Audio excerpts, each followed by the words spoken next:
The mamas of Bridgerton can be put into two broad groups. Those with love matches who quite frankly failed their children because of their all-consuming love for their partners, and those who married for comfort or convenience and still failed their kids because of their mandated need to fit into what society expects of them and their families. And then there's Lady Danbury. Want to know how I can make such broad claims and if I have a pretty valid point? Well then, let's get on with the rest of the video. In a show like Bridgerton, with a ton of mothers and their different parenting styles that are as varied as the kids they have, it isn't uncommon to have conversations and discussions about which mother is good and better than the other. My Portia Featherington is a girl's girl and here is why video gives further credence to this, as I have people in the comments who are convinced that Portia is the better mother and others believe Violet is the better mother, and although I understand where both sides are coming from and I do have a mother I prefer of the two of them, I would like to posit to you however that neither of them is the perfect mother. Matter of fact, they are both bad mothers in different ways. Now, since there are quite a ton of Bridgerton mamas, and although I could examine all of them, my last Bridgerton video, which had me ranking every single Bridgerton character, is enough long-form content for me for a while. For Bridgerton at least. I will be limiting myself to the top 7 mamas who have played quite a substantial role in the story we've gotten so far, namely Violet Bridgerton, Portia Featherington, Araminta Cowper, Mary Sharma, Agatha Danbury, Queen Charlotte, and the Dowager Princess Augusta. And since, like I said, these mamas can be arranged broadly into two groups, I will start things off by looking at the mamas with love matches who I personally believe failed their children because of their all-consuming love for their partners, starting with the one who mothered them all and our Bridgerton matriarch, Violet Bridgerton, wife to Edmund Bridgerton, mother of his 8 kids, and she who so crumbled at his death that she scarred not 1, not 2, not even 3 of her kids. And please note that the last 2 were even too young to be fully aware of what was happening, with one being born as the matter unfolded. And so, unlike the rest of their siblings, Gregory and Hyacinth lacked the awareness to be as scarred as the rest of the Bridgerton crew. Now, I would like to state that depression in parents, especially mothers, is a real thing, and ensuring that collectively we are able to provide support to parents experiencing depression should be a matter of priority for us as a people and a community, whether the parents who are going through the depressive episodes are people within our circle and family or people outside of that. Ensuring that everyone has access to mental health care is something we should all be prioritizing and advocating for. So no way is this video meant to be a bashing of Violet Bridgerton or Mary Sharma with regards to what they went through and the loss they suffered. Having their bodies and minds shut down as it did during such a moment of emotional upheaval and turmoil is a pretty valid response. Also, I am not a psychologist or psychiatrist, nor was I trained to be one, so do keep that in mind and take everything I say with several bucketfuls of salt. But I would like to point out that just as we can hold space for Violet's grief, we should also hold space for Anthony, who found himself thrust into the position of head of house and family when moments prior to his father dying, he had been a kid. Like, I'm sure they had Jonathan Bailey play as his younger self for most likely budgetary reasons, but a part of me is still miffed that they didn't cast a much younger actor for that specific scene. Because I feel like a lot of people don't really understand the scale and weight of Violet's mental break and the toll it took on her kids, because it was Anthony's adult face with a filter slapped on it that the audience got to see. Anthony was barely 18 when Edmund died and Violet shattered. I don't know about you, but when I turned 18, I didn't have become a father to my 7 siblings, with the youngest barely days old and our mother who's checked out on my bingo card. Benedict, at the time Anthony became their parent, was 16, Colin was 11, Daphne 10, Eloise 6, Francesca 5, Gregory 1. They were all at ages when they collectively needed their mother and she wasn't there, and that does something to a child's development. In the report, Depression in Parents, Parenting and Children, Opportunities to Improve Identification, Treatment and Prevention, it is stated that depression in parents has been consistently found to be associated with children's early signs of or vulnerabilities to more difficult temperament, more insecure attachment, affective functioning, more negative affect, more dysregulated aggression and heightened emotionality, more dysphoric and less happy affect, particularly for girls, lower cognitive, intellectual, academic performance, cognitive vulnerabilities to depression, more self-blame, more negative attributional style, lower self-worth, poor interpersonal functioning and abnormalities in psychobiological systems, including poor functioning stress response systems, neuroendocrine and autonomic and cortical activity. Of course, I don't think that all these traits speak to all the Bridgerton kids, but you can find some of them present in their characterization. Now, before you come commenting about how well-rounded and adjusted all the Bridgerton kids are, I think you should take a second look at them in the show. Anthony is basically parentified. Benedict barely has enough self-esteem to sustain his art. Colin was the most well-adjusted of the lot, until the writers decided they needed more drama this season. And even with that, he still felt ignored by his family, save for Penelope, who was the only one who wrote back to him or seemed interested in the stories of his travels. Daphne is obsessed with being perfect and being the model sister whose example her younger sister should follow. Eloise is terrified of having kids. Francesca, Gregory and Hyacinth were just too young to really be as aware as the others. Although some could argue that Fran's reticence could be a result of the situation as well. The assessment fits them in different ways and on different scales, except for the lower cognitive, intellectual or academic performance mentioned, of course, because I do think that all the Bridgerton kids score high on that scale. Now, the paper Caretaking Behaviors by Adolescent Children of Mothers with and Without a History of Depression speaks further on parentified children. Caretaking behaviors have been distinguished into two broad categories, instrumental and emotional. Both types of caretaking measure the extent to which the child takes care of the parent or takes on tasks or responsibilities that may be age inappropriate and are typically considered parental roles. Instrumental caretaking refers to maintaining the physical welfare of the household, whereas emotional caretaking involves tending to the social, emotional needs of family members.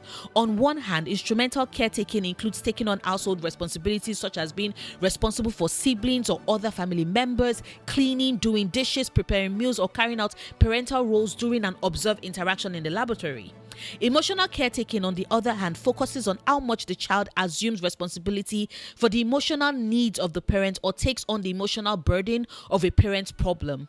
Most specifically, emotional caretaking includes displaying knowledge of parents' problems or difficulties that do not directly involve the child. For example, emotional problems, financial difficulties, and marital problems, offering solutions for parents' emotional problems or taking responsibility for the parents' emotional difficulties. In the case of Anthony, Benedict, and most likely Daphne, they did both.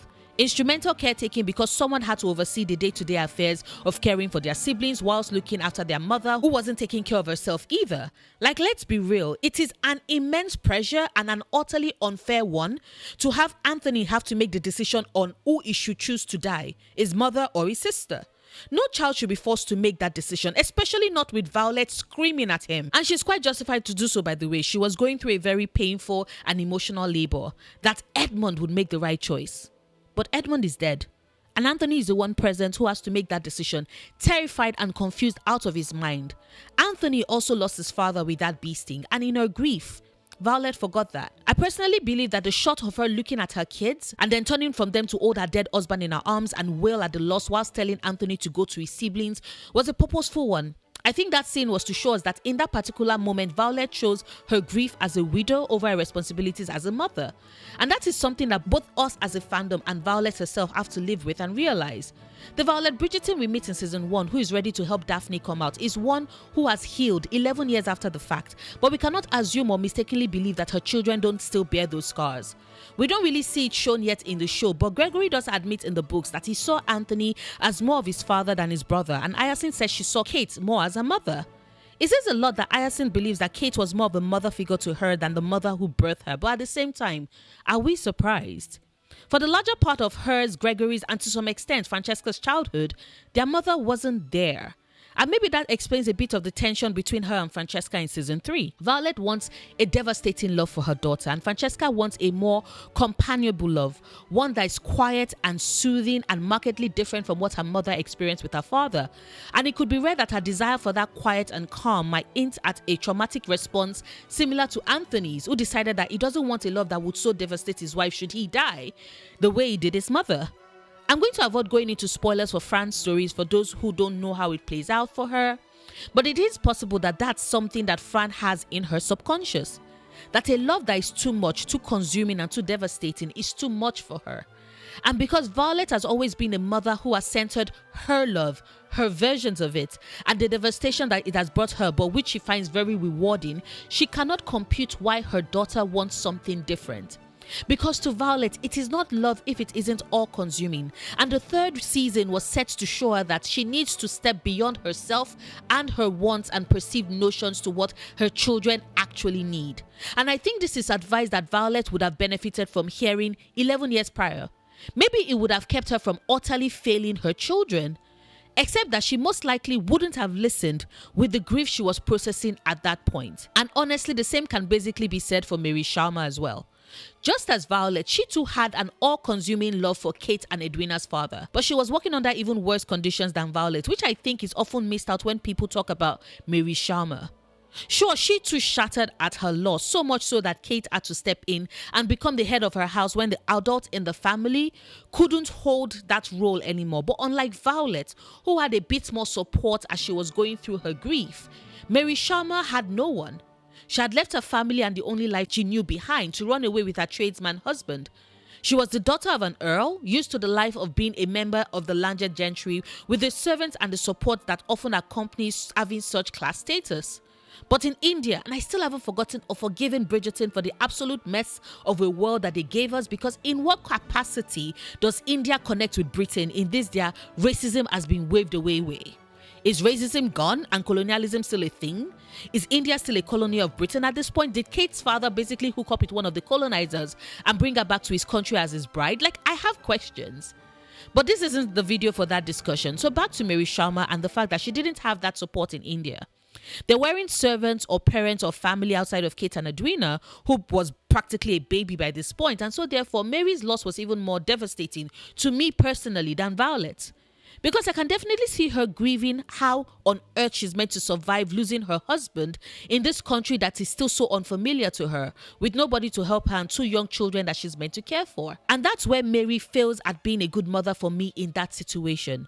She had two young, also grieving children that were just as much her responsibility that she checked out on caring for, and the older child then had to take on the responsibility of not only taking care of Edwina but also most likely taking care of Mary, who I repeat probably didn't have the staff numbers and thus support that the Bridgertons had. Because now I am curious about certain things, like who do you all think reminded Mary to eat? Who do you think urged her or helped her to bathe? Who fed Edwina? Who bathed the baby? It was almost likely Kate, all while she was looking at their books and finances, trying to balance everything so her family doesn't lose their home or have nothing to eat, because her mother wasn't there anymore.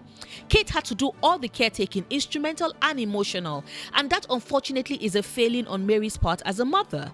And the fact that she didn't realize that Kate still bore this burden, which was why she was the one who realized their financial situations, and because she had been raised to feel that position of the adult in their family. And what do adults do? They prefer solutions. Which is what led to Kate having the agreement she did with the Shelfields, so she could handle the problem of Edwina's lack of a dowry. That Mary didn't notice this is still a further failing on her part. She was so enraptured at the thought of Edwina marrying for love that she never considered or thought of the financial responsibility and burden that marriage, especially marriage to someone of the landed gentry, would cost. To have been so coddled that she didn't ask, didn't question any of this, it was a failing. And Mary does admit this to Kate when she apologizes to her about her leaving the burden of raising Edwina alone on Kate. Even she recognizes that she failed at being a good mother to Kate and Edwina both, while she was deep in her grief. And for those whose minds have gone back to the research report and about to type about how well adjusted Mrs. Kathani Bridgerton, formerly Sharma, is, I would like to remind us of season 2 Kate, who so mothered Edwina that Lady Danbury had to tell her to chill, and who cried to Mary that she owed everything to her, and whom Mary had to tell her that love is not something that is owed, and that she's heartbroken that Kate seems to think she doesn't deserve all the love in the world. Like, I love our new Viscountess Bridgerton to hell and back again, but well adjusted might not be the word we would readily reach for when we think about her in season 2. But then what about the woman who didn't lose her husband with the finality of death, but instead lost bits of him slowly over their years together and still failed her children at it? Yes, I'm referring to Queen Charlotte, wife to King George III and mother to his 15 kids, who saw them not as people or her children with their own emotions and needs and desires, but instead saw them as an extension of herself and George, who exists to serve only one purpose: secure the line of her beloved George by giving him a legitimate heir. I think a good summation of who Queen Charlotte is as a mother can be found in the words of her eldest daughter, who came to see her with the eldest firstborn son, George IV, Prince of Wales, who asks her mother to stop pressuring her and her siblings to give her heirs. Elizabeth reminds Charlotte that it's not like she herself hadn't been personally trying, but she's had multiple miscarriages that have taken their toll on her mind and her body. Charlotte's words about her pushing her kids because she knows they would rise to the occasion reads very hollow and very exploitative. Because she doesn't see them as people. She doesn't see her kids as her kids, people she's meant to love and support and root for and care for. Instead, they exist to only secure her beloved George's line, and Elizabeth confirms this when she points out to Charlotte that although she might have been their queen and acted as such, she was never their mother. Charlotte had 15 kids, but she's given so much of her love and herself to George that she had nothing left over for her kids. She barely expressed any concern for Elizabeth and her miscarriages. She didn't care about Sophia and Augusta II's interest in the bedspread they were making for their dollhouses. She didn't raise a brow at Frederick's talk on his wife, who's been missing for the last 20 years. Charlotte has a singular focus that just reads George, George, George. Everyone else is secondary. Everyone else is irrelevant, and that includes her children. Because although she might have had them with George, they aren't George. And every time I rewatch Queen Charlotte and we do that time skip to present day, it breaks my heart at how absent of love her interaction with her kids is. And I think it's especially damning that the only time Charlotte actually smiles when with her children in Queen Charlotte is when Edward and Victoria came to break the news that they had finally conceived of an heir. Her joy wasn't at or for them, but the fact that she had finally secured the line and throne of her beloved George. And that was the final scene we got in the show. Her breaking the news to George, happy at their success. Charlotte was a loving and amazing wife, but as a mother, bottom barrel behavior. But those are the mothers who chose their love for their husbands over their duties and responsibilities to their children. What about the reverse? What of those mothers who held no love for their husbands? How were they as mothers to their children? Let's start off with She Who Owns My Heart, Portia Featherington. And I know from that I already gave myself away with which Bridgerton mother I love above them all. But even with how much I personally love Portia, I'm not about to pretend like she was the best mother. It is clear in the show that she does play some favoritism with regards her daughters. She's dismissive of what Penelope wants and finds Prudence's lack of critical thinking skills an inconvenience. She's also not the most observant mother. Her surprise that Albion came seeking Philippa's hands make it clear that she had zero idea that her daughter was being courted and had caught the eye of a man that wanted her. She's quite forceful with what she wants and thus finds it easy to railroad her daughter's desires and wishes. Portia certainly wasn't in love with her husband. Her grief at Archibald's dying was less about her losing the love of her life, but instead was more about her and her daughters losing their security and their home now that the head of their house was no more. She had put in every effort and tried her best, limited as she is by her circumstances and the time. The women of nobility couldn't work and had to depend on their husbands and their male relatives to provide for them. And because she was so desperate to set up her daughters properly, she was often blinded to what was their best interest. Society insisted that for a young lady to be properly courted and married, she needed to be a part of society and needed to learn how to play the social game well. Unfortunately, her two eldest daughters couldn't do so. Prudence doesn't have the brains nor Philippa the temperament, and Portia is often short-tempered in her interactions with both daughters because she sees them not being able to navigate their world with the skills needed for them to succeed as a failing on their part, not realizing that it speaks to her failing them as their mother. We have no idea what kind of childhood two girls had, but it is clear that both Prudence and Philippa are used to Portia being the brains of the household and doing the thinking for them. And the one daughter that she does have, who does her thinking on her own without the help of her mother, would rather prefer staying at the edges of the room and by extension the edges of society, which means she seemingly isn't able to take any actions or put herself out there. And Portia, rather than really looking at her daughter, dismisses her instead. Now, because Portia is Portia and I cannot make a video criticizing her mothering skills without pointing out that in the show, she's the only mother we see who basically had to try and navigate the season with 3 unmarried daughters in tow, and that is a lot for any mother. I've seen a lot of people who insist that Portia should have acted like the other mothers and tried to find her daughters suitors. Some people are convinced that unlike the other mothers, for example Violet, Portia wasn't introducing her daughters to different young men, and I beg to disagree with that. The story centers the Bridgerton, so of course we do see every sort of interaction that Violet's daughters have with their suitors, but we do see in season 1, for example, that Portia joins the other mamas in trying to secure meetings between her daughters and first Simon and later Prince Frederick. And in season 2, she schemes her way into getting Jack Featherington engaged to Prudence before she learns the truth that he has not a single dime to his name, of course. She did do her best, but Portia's failing as a mother is because she is so desperate to have her daughter set up in a way that society deems worthy and expected of them that she sometimes doesn't really get a good look at her daughters. And because she's so focused on how society expects women to act and be, she tries to force and mold her daughters to fit into that role that they've been cast in, no matter how uncomfortable it might be for them. Kind of similar to how she was trying to force Prudence into a corset that was several sizes too small for her in the first scene we see of her. Brief side note to point out that corsets aren't that tight or uncomfortable, and I really do hate how historical shows and movies keep pushing forward this false narrative. But back to Portia and how she failed her daughters. When you attempt to force your children to be and look and act a certain way, it often spells a disastrous end that barely gives them the space to be their own selves, to breathe.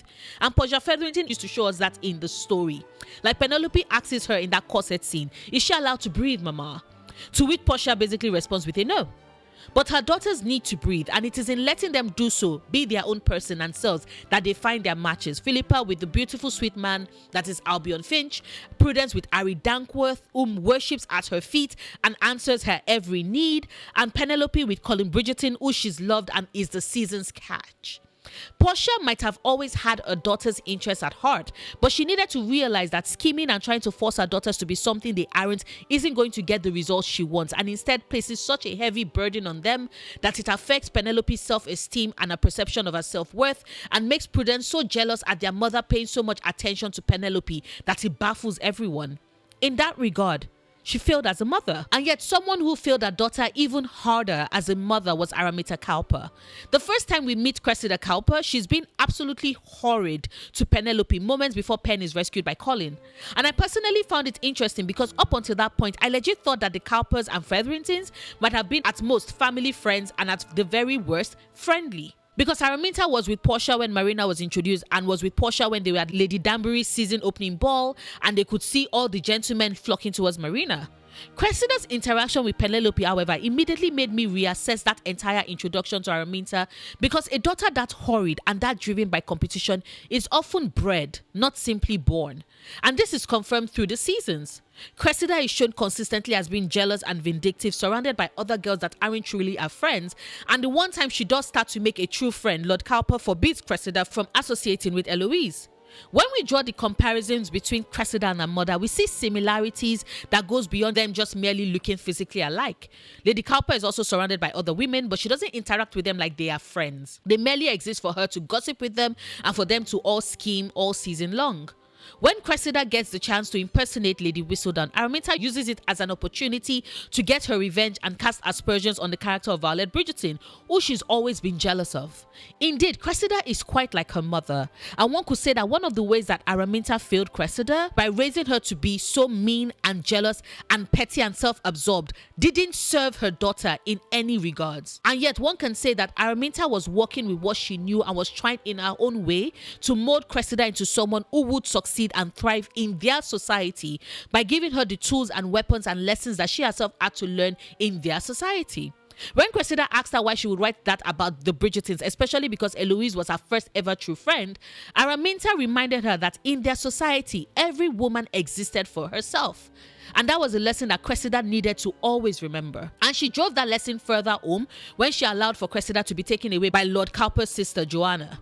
Yes, she knew that Aunt Joanna was an absolutely horrible woman, but she had been threatened by Lord Cowper that if she attempted to resist the move, he fully intended to send Araminta along with Cressida. And Araminta chose to stay and not fight her husband on the issue because, like she told Cressida, if she remains, she'll be able to make it a possibility that Cressida can eventually return to their society.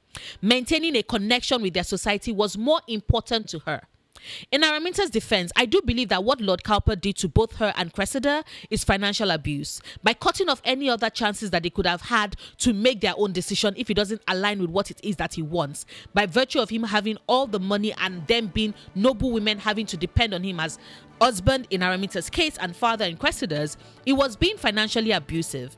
And Araminta did what she could to survive. We cannot say that she doesn't love her daughter when she realized how stubborn Cressida was being about maintaining the charade that she's Lady Whistledown. Even though she doesn't have the skill sets to keep that lie, she actually wrote 2 Lady Whistledown columns for her daughter. She was willing to lie to the queen's face and risk her wrath in order to protect her headstrong daughter. That is a woman who undoubtedly loves her daughter, but one who failed her as well because she thought that keeping an avenue open for Cressida to return to society was more important than showing Cressida that she would stand by her side regardless. Even if it meant going along with her to Aunt Joanna's place. Because let's be real, if both Cressida and Araminta had left, Lord Cowper, with all his bluster, would most likely have brought them back in the next season with all the gossip that their marked absence would have cost him. Araminta unfortunately didn't choose that option. Maintaining their place in society was more important, and in that way she failed her daughter. And then there's the Dowager Princess Augusta, who, although we never got the chance to meet her husband as George III was already king by the time Queen Charlotte ruled around, most likely wasn't head over heels in love with him or his memory, as she doesn't mention him at all and seems to treat royal marriages as transactional. But although she might not have loved George's father, she did love her son. I don't think anyone who watched Queen Charlotte could claim any differently. She weeps and holds George when he starts mumbling after he's informed about his upcoming marriage to Charlotte. She also tells Queen Charlotte at the ball that the king and queen hosted that all she wanted was her son's happiness, and I really do think she meant that. Unfortunately, Princess Augusta's son wasn't just anybody, he was the king, which meant that she had to make hard choices with regards to his care and the decisions that pertain to him, his welfare and the crown. And that is where she feels him as her mother. Because ultimately the burden that their world and society places on George, the expectations they have about who he is meant to be, is king. A king who has to be hale and hearty without any sort of illnesses, and definitely not one that has him losing his mind. Like Charlotte, she too is focused on securing the line, and that is something I find interesting, and I wonder if you do too. That both Charlotte and Princess Augusta ended up making so many choices to secure the royal line, and they both failed their children in accomplishing that.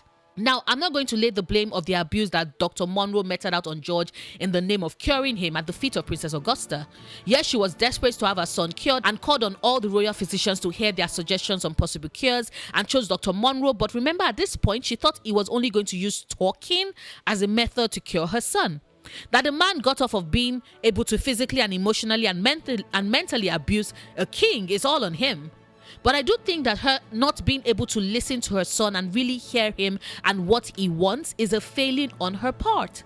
A desire to help George maintain control of the House of Lords to help keep his line meant that she often had to ignore what he wanted, and she stayed blind to the heavy burden that her expectations and everyone else's placed on his already fragile mental state. She might have loved George more than anything else, but she was also breaking him.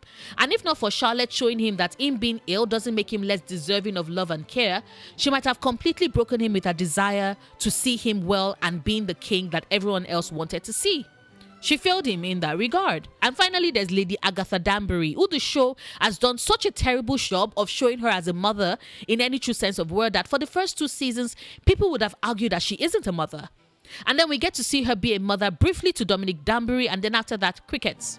I mean, sure, Agatha did push to ensure that Dominic was able to inherit his father's title and lands after Danbury passed, but she didn't really do that for him. It wasn't necessarily what Dominic asked for or wanted. She did it because the other lords and ladies of the town, who had been granted a title in a way similar to her husband's, wanted to know if their children would retain their titles after they pass, and thus Dominic became the poster child for establishing the line of succession for the lords and ladies of color in the story. But beyond that, we got nothing really. We have no idea what kind of mother she is. Her son had never been mentioned or brought up. The other mothers might not have been the best in the story, but Agatha Danbury is barely a mother at this point. If we didn't have Queen Charlotte, we wouldn't even know that she's a mother. You know what's worse than a bad mother? A non-existent one. But you know what? Bridgerton isn't about being a good mother in the traditional sense. It's about doing the best you can for your kids. And I think that that is something that is worth acknowledging. We can admit that no matter what, these mothers did try their best. It wasn't often good enough because here's the crazy thing. Mothers are human too. With their own agendas and frailties and failings, they make mistakes. Each of these mothers did. Some recovered better than others. But I guess the reason why I made this video is me processing that information. That's something I've been working through personally. Our parents aren't perfect, our mothers even less so. And that's something that Bridgerton's mamas remind me every time they come on screen. Bridgerton doesn't have good mothers. It has mothers who are trying their best. Some are girls, some are romantic, some are pragmatic, some are desperate, some are abused. And in their own little way, they each care for their children, even in their fallibility.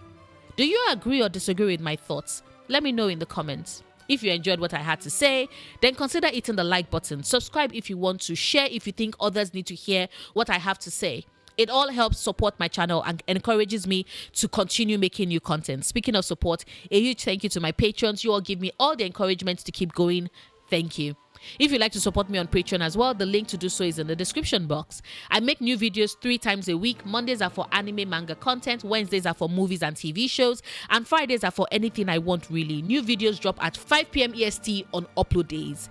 Whilst you wait for new content from me, do consider checking out my The Honesty of Cressida Cowper video after this. Until next time, do remember, obsessing over the things you love, perfectly valid coping mechanism.